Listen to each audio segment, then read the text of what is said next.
And now, two pigeons who can't believe how good humans have it with DirectTV. These humans are hopping from streaming apps to live sports without batting a wing. All from the DirectTV home screen. With just one click, you could be watching a baseball game, a movie on Netflix, Or a critically acclaimed documentary. You watch documentaries? I love the ones that leave you with a question. What? Exactly. DirectTV, a better way to watch whatever you want to watch. Visit DirectTV.com. Internet-connected Gemini device, separate Netflix membership, and additional paid subscriptions required for third-party apps. Restrictions apply. 5 people sit at a table in a dark basement, hands linked, total silence. They wait. Then, lights. Small at first, growing brighter, moving with purpose. Objects appear from nowhere, solid, real. Then came the voices. The Scole Experiments ran for 5 years, 500 séances. The group made bold claims: contact with the dead, beings from other dimensions, from beyond time. Scientists and professional skeptics were invited to watch. They saw the objects and the lights. They heard the voices. The beings had a warning, but the warning wasn't for the scientists. The warning was for us.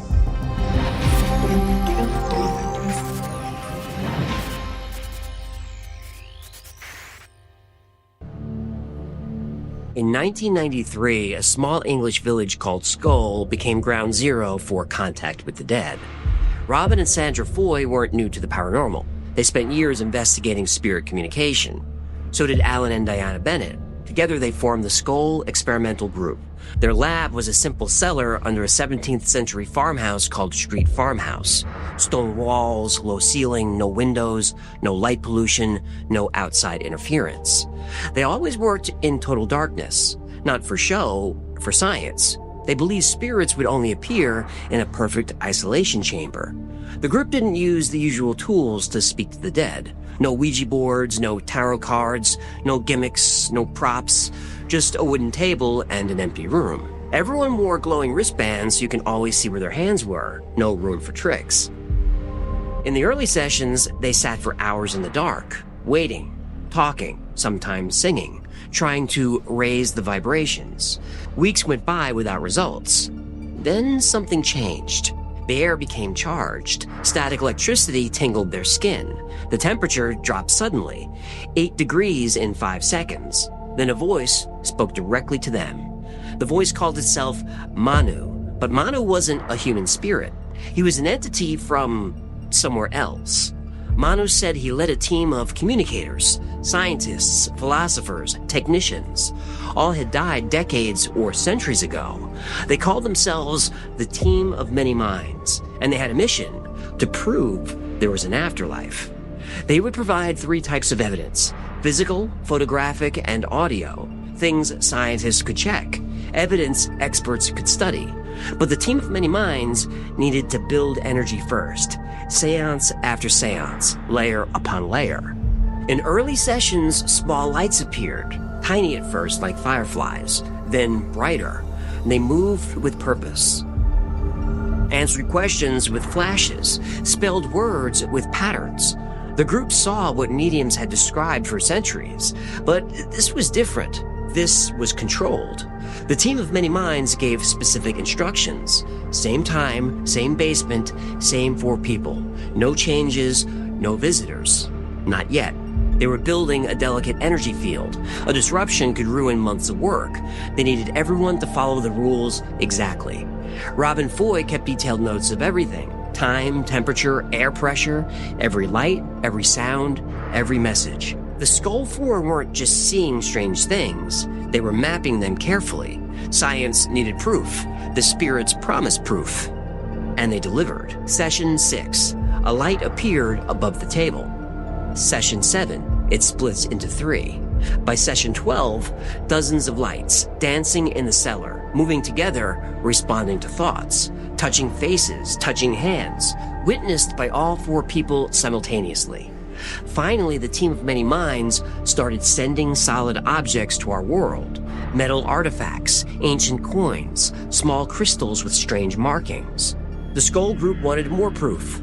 The spirits accepted the challenge by ending the session with a simple instruction. They said, "Tomorrow, bring a camera."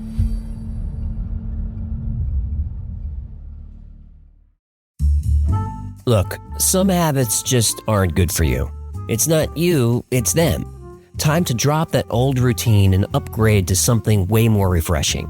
Fume is here to help you move on and look cool doing it.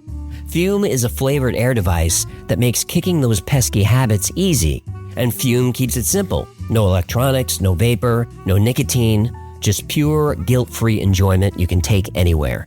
When I'm looking for that afternoon pick-me-up, Spearmint Ice is my go-to. Its cool, minty flavor is seriously invigorating, like a wake-up call for your senses. And Fume isn't just about what you're using, it's how you feel using it. With a handcrafted wooden body, fidget-friendly design, and smooth airflow, it's a little moment of calm in your day. Fume has already helped over 400,000 people take steps towards better habits, and now it's your turn. Use code Y to get a free gift with your journey pack. Head to tryfume.com, that's tryfum.com, and use code Y to claim this limited time offer today.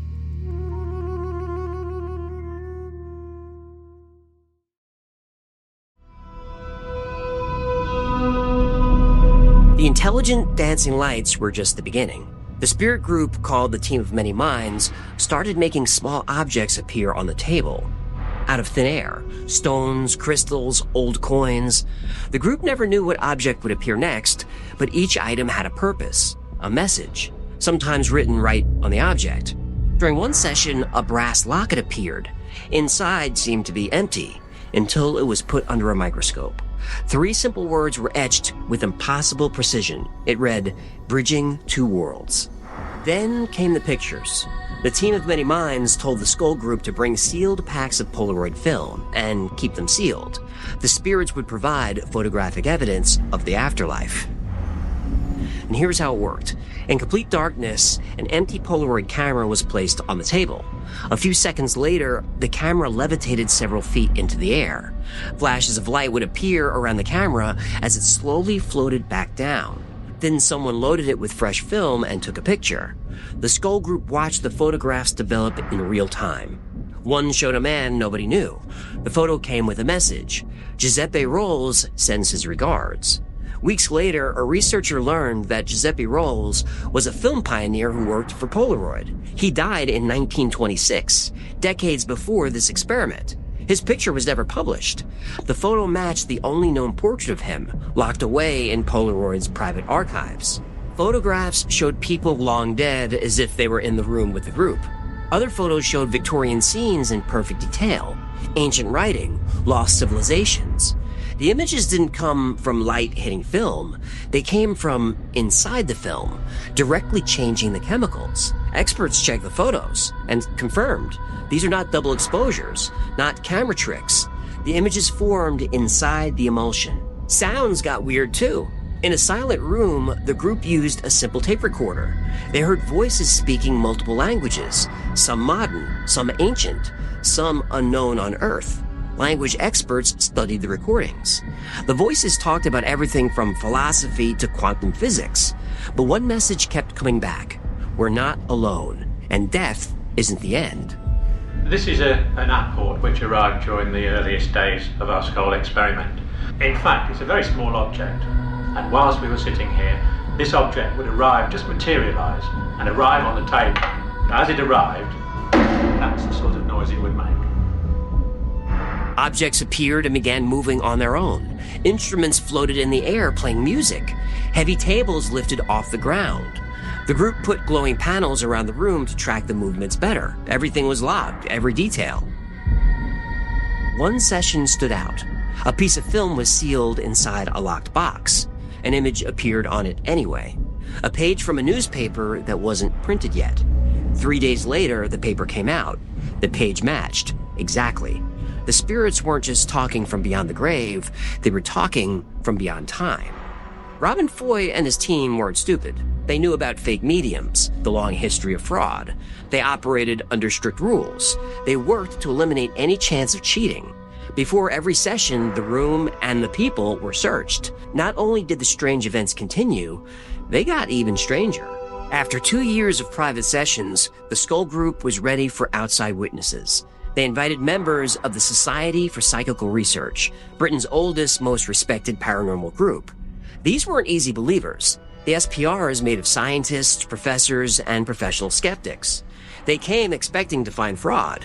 Instead, they found proof. One minute you're stuck in traffic. The next you're unraveling a decades-old mystery. That's the magic of Audible, where everyday moments transform into thrilling adventures. Listen anytime, anywhere with Audible, your all-access pass to audio entertainment. From the dark suspense of Mad Love to the fantasy romance of Onyx Storm to Stephen King's chilling Never Flinch, plus hits like Frida McFadden's The Tenant and Amelia Hart's The Sirens. I've been using Audible every day for years. Seriously, whether I'm researching an episode or just decompressing, it's my go-to for getting pulled into a story. As a member, you get one audiobook each month, any bestseller or new release you want, yours to keep.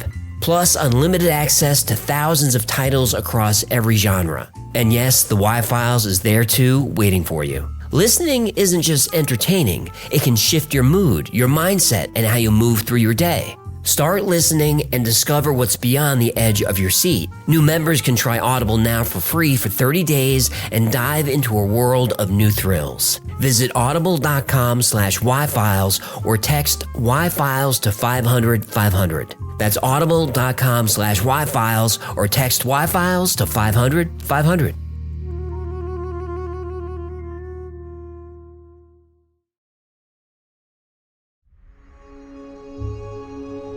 Word about the Scole Group was spreading. Strange lights, levitating objects, photos from sealed film. Their claims were getting attention. But not everyone was convinced. The Society for Psychical Research, or SPR, decided to investigate.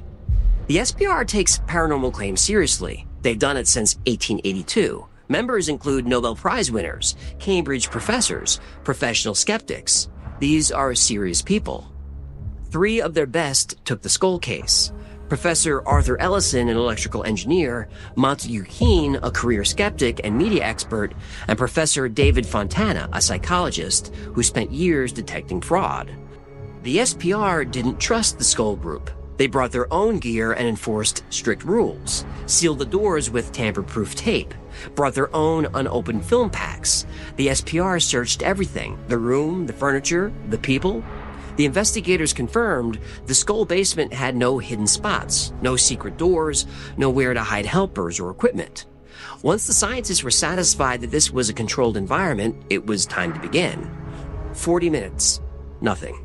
The investigators were not surprised. They thought, how convenient that once there were actual scientists in the room, the so-called spirit activity stopped. And just as the SPR was ready to claim fraud, the room got extremely cold. The familiar lights appeared. This time they responded not to the mediums in the Scole Group. The lights were reacting to the thoughts from the investigators. SPR member Montague Keen thought in German, make a triangle. The lights did. Ellison thought, make a zigzag. The lights did. All this happened without anyone saying a word. The skeptics couldn't explain this. Another session. A crystal appeared on the table. Professor Ellison held it. It was solid and cold to the touch. He asked the Scole Group if he could take it and have it investigated. They agreed. But after Ellison left the basement, the crystal was gone. But in his pocket was a small brass plate, engraved with his name, Arthur Ellison. This was shocking because Professor Ellison never mentioned his first name. The sealed film tests were also very convincing. The scientists brought their own film. They marked the packs with invisible UV ink. The film didn't leave their possession. The images still appeared. Faces, landscapes, ancient writing, 20 sessions, stricter rules each time. The scientists had a choice: admit something real was happening, or accuse the Scole 4 of the best hoax in history. The investigators found no fraud, no hidden projectors, no helpers, no tricks could explain objects appearing from nowhere. Then, the team of many minds began speaking directly to the scientists. Direct voice, they called it. Voices from nowhere filled the room. They called the investigators by name, talked about their private research, answered hard questions about quantum physics, about human consciousness. The voices gave real information, stuff nobody in the room knew. Keen asked about dead relatives. The voices gave details, names, dates, private family stuff. all accurate. Ellison asked complex engineering questions. The voices answered with technical detail. The investigators recorded everything. Evidence was piling up. Something was happening in that cellar. Something that needed a scientific explanation, and the scientists didn't have one. The weirdest evidence came when the recorders were allowed.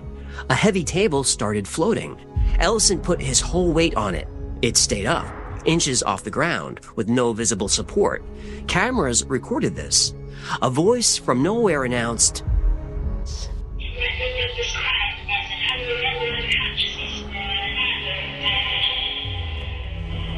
"We exist in dimensions perpendicular to yours." The recording got the voice. Clear. Audio experts checked. It came from the middle of the room, away from everyone. After 2 years of tests, the SPR investigators released a report. 300 pages, full of events that broke the rules of science, things they couldn't explain. The Spirit team promised proof of life after death, and they delivered something stranger.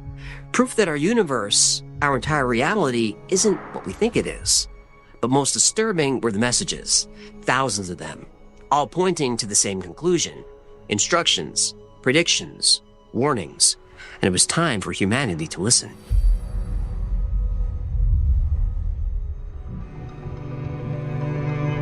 Over 5 years, the spirits called the Team of Many Minds sent thousands of messages, some personal, for specific people in the room. But most were for everyone, for all of us. A clear story started to form. Our planet is on the verge of a major shift. The spirits said consciousness is more than awareness. It's more than neurons firing in your brain. Consciousness is reality itself. Because consciousness is reality, there is no such thing as death, at least not as we know it. We live and we die, but consciousness continues to evolve. This is a concept shared by many religions, that we live a short time on Earth, then we take what we learned back to this universal consciousness. Our episode about the Gateway process revealed that the United States military was studying this concept at the Monroe Institute. The military's report was very similar to the message being sent by the Team of Many Minds. The spirits said our awareness has far more potential. We see 3 dimensions. They talked about at least 7. Their primary message concerned a major change coming to the Earth, a shift in frequency, a new energy level. They called it the crossing point. This change would alter human minds, they claimed. New abilities would wake up. Telepathy, remote viewing, direct access to knowledge. The Scole Experiments were preparing a few people to lead the way. The spirits gave instructions on how we can handle the change. Meditation, ways to match the new frequency, ways to see beyond the physical world. They stressed living in harmony with nature, no more fighting. Their messages sounded like old spiritual ideas, but they also incorporated science, advanced mathematics, quantum physics. They even sent plans to create devices to help communication between worlds. One design looked like a modified crystal radio. It used germanium, a rare metal, and a semiconductor. The idea was to use the crystal to capture spirit voices, then feed the audio straight to a tape recorder. No microphone needed. Investigators looked at the plans. The science seemed interesting, maybe even possible. The idea of inventors trying to talk to the dead isn't new. Both Thomas Edison and Nikola Tesla worked on devices to try to communicate with the other side. Tesla was convinced his spirit radio worked. But the most disturbing messages were the warnings. The spirits predicted political chaos, social collapse, climate catastrophe. Humanity wasn't in sync with Earth's energy. We can avoid the disaster if we change course, but time is running out. In 1996, the Spirit team mentioned something new. Contact with non-human intelligences without physical form. Entities who are interested in humanity's development, but exist in dimensions beyond our comprehension. These beings were described as watchers and guardians. Direct communication with them would be the next phase of the experiment. But how? The Spirit team presented a mathematical formula that described interaction between dimensions. When Fontana showed it to quantum physicists, they confirmed it represented a model for quantum entanglement that hadn't been published yet. The formula used scientific symbols that wouldn't appear for another 2 years. Either the spirits were seeing the future, or they were helping create it. The SPR scientists wrote down the messages. They got worried. The predictions about climate, politics, all were disturbingly accurate. Names, dates, places, details confirmed later by news reports. Once again, the spirits were either seeing the future or shaping it. In late 1997, the messages got urgent. The team of Many Minds spirit group said the experiment was ending soon. They did what they came to do, built a bridge between dimensions, planted ideas in human minds. The next part would happen naturally, without the séances. They were pulling back, letting things evolve. Their final messages focused on personal choice. Everyone must choose their path. Awareness could grow or shrink, depends on what you focus on. Fear closes the mind, love opens it. The future wasn't fixed. Collective thoughts shaped it. The spirit team's last message was simple. We are always here. The door remains open. You need only step through. After the experiment ended, something strange happened. People around the world reported similar things. Lights in their homes, objects appearing, voices from empty rooms. A 2006 survey conducted by Monash University revealed that about 70% of respondents believed they had experienced a paranormal event that impacted their lives, often in a positive manner. The Scole energy field had spread beyond the cellar. The team of Many Minds built a network, and it was getting larger. So the result of the Scole experiments can mean one of only two things. Either this was the start of a great energy shift that would change our entire existence, or it was the greatest magic trick in history.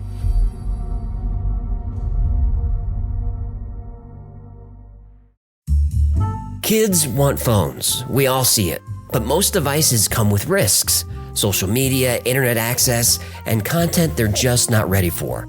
That's why Gab exists. Gab makes phones and watches specifically for kids and teens. No internet browser, no social media, but all the tools they actually want. There's GPS tracking so parents know where they are, unlimited talk and text with Gab Messenger, and the Gab Music app for clean streaming. For older kids, the Gab Phone Pro allows access to parent-approved, pre-screened apps. Nothing gets added without your say-so. And with Gab's smart filtration built into the device, harmful content and high-risk messages get blocked before they ever hit the screen. There's even a parent companion app, making it easy to stay involved and in control. I've looked into a lot of kid-focused tech, and Gab's approach really stands out. It's designed to give kids what they want and parents what they need. Freedom with boundaries. If anyone asks me what phone is safest for their kids, this is the one I recommend.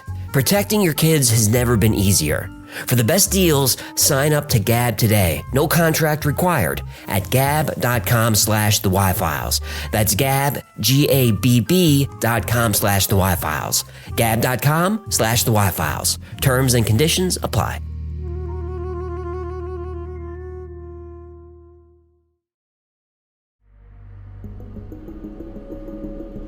So what really happened in that English cellar? Was it real communication with the dead, proof of other dimensions, or just a 5-year magic show?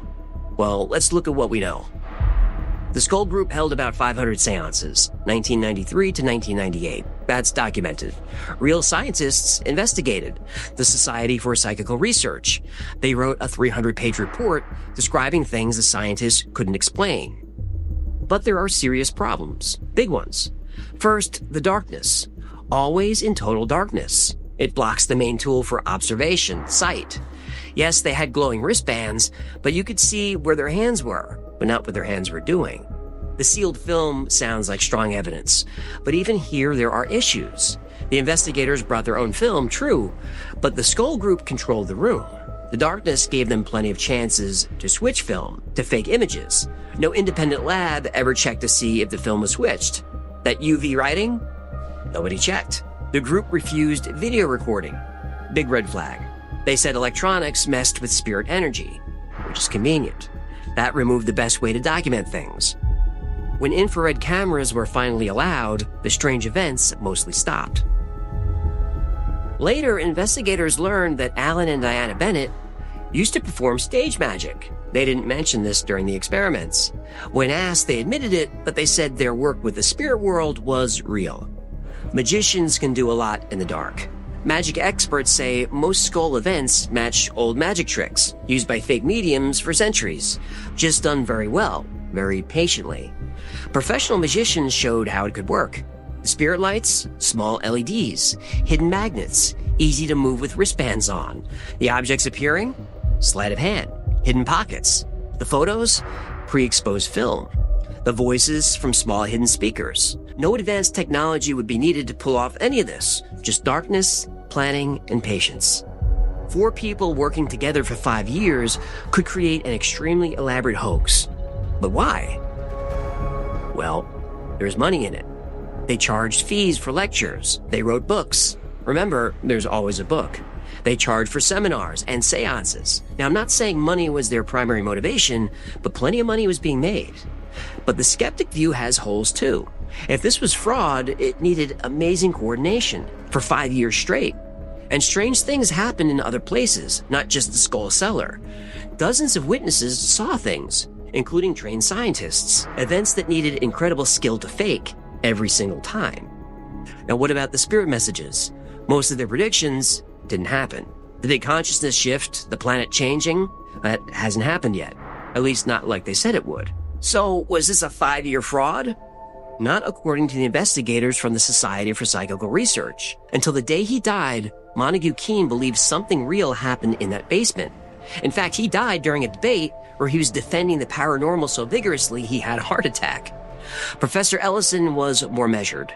He admitted he witnessed unexplained events, but he stopped short of saying there were spirits involved. But he also said he found no evidence of fraud. Professor Fontana was also impressed, and also hesitant. He couldn't explain what he experienced either, but he didn't think it proved life after death. Maybe the biggest clue is what happened after Scole. If the team of many minds really built a spirit network, we should see more proof. We should see proof everywhere. Instead, the event stopped when the Scole group broke up. When asked what went wrong, the Scole group said, and let me get this right, the interdimensional doorway they had established attracted interference from entities described as experimenters from the future. This interference was said to violate strict laws of space and time, leading the spirit team to advise ceasing the sessions to prevent further disturbances. That's a quote, and that explanation sounds a little too convenient. I think the Scole Experiments were 4 friends putting on a spooky magic show. But I approach the story as someone who doesn't believe in ghosts. I admit that I'm biased. Still, I can't prove they were faking. Nobody could, and many tried. There may not be evidence of ghosts, but there is evidence that many people had positive experiences when they attended a Scole seance. We have video statements from witness after witness describing these amazing life-changing events. Some people felt reconnected to lost loved ones. Others swear that the spirits healed their illnesses. Was this all in their minds? I think so. But what does it matter what I think? The Scole group gave comfort to hundreds of people. Is my skepticism more valid than their actual experience? I don't think so. Some of the people were so happy, they left the seance in tears. I don't have the right to rob anyone of that joy. Nobody does. And don't let anyone rob you of yours. Remain faithful even as people like me remain defiant. If you believe that after we die we go to heaven, keep believing it. If you believe we reconnect with our loved ones, keep believing it. If you have some belief about the afterlife that gives you comfort, keep believing it. I'm willing to bet you're wrong, but I say this with all sincerity. I really want to lose that bet.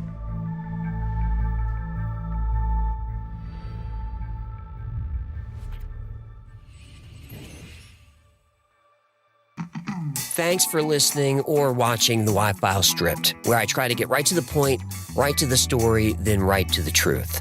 Like most topics we cover on the Y-Files, today's was recommended by you. So if there's a story you'd like me to cover, go to theyfiles.com/tips. If you're watching on YouTube or another video platform, remember the Y-Files is also a podcast. In fact, these stripped episodes are designed to be podcasts where we try to use as much sound and music as we can to immerse you in the story. But if you're listening on a podcast platform, keep in mind there is a video version that contains some images we talked about and other fun visuals. You're not missing any of the story, but the video is there if you'd like to see more. And if you need more Y-Files in your life, check out our Discord server. There are thousands of people on there 24/7, and they're into the same weird stuff we are. It's a great community. It's a lot of fun. It's free to join. It's at theyfiles.com/Discord.